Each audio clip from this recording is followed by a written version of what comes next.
So once you have your completed audiogram with headphones or inserts, then you'll want to switch over to bone.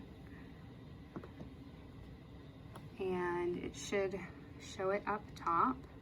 Then you'll want to find your thresholds there as well.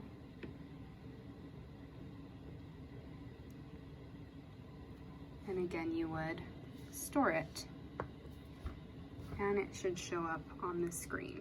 If there is a spot that you do need to apply masking, that's when you'll start using channel 2.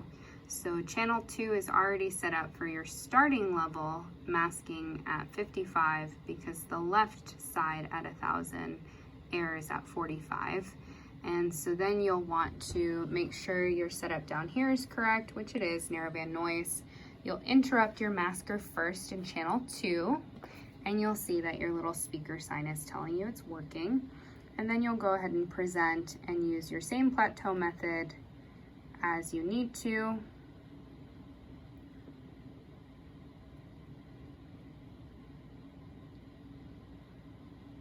And then when you store it, you want to leave the masker on so that you get a masked response. And then your masking level will show up there. You'll want to hit uninterrupt on the masker side so to not annoy your patient, but that's how you would get masking thresholds.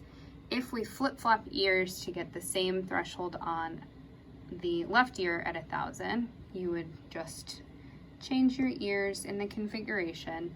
And now we're going to mask the left ear. But in this case, I just want to show you incorrectly. If you have your masker level set to your starting level, and then interrupt and present, and let's say it does shift, and you finish plateauing, if you uninterrupt and then store it, it does not save your masking level and it does not mark it as a mask signal. So you need to remember to always leave it interrupted so that you save it. Of course, when you're testing bone conduction, you want to use the bone oscillator. We do have some foam to help against the forehead space when a patient says it's too uncomfortable. And when you have really teeny tiny babies, you might need to use a bigger foam to curve along the top of the head to make sure that this stays in place on the mastoid.